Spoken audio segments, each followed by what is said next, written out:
Phượng à, có điều này anh muốn nói với em.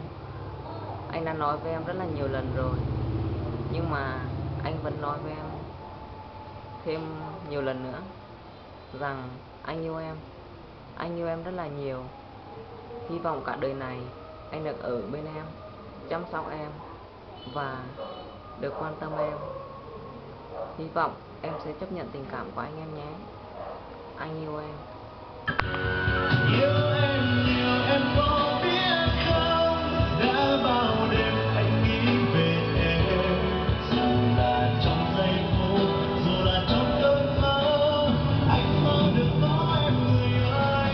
Vẫn mong ngày đôi ta tách đôi, vẫn mong ngày hạnh phúc tràn đầy, ngày tình nhân đôi lứa, ngày bình yên êm ấm. Anh mong em với anh thành đôi.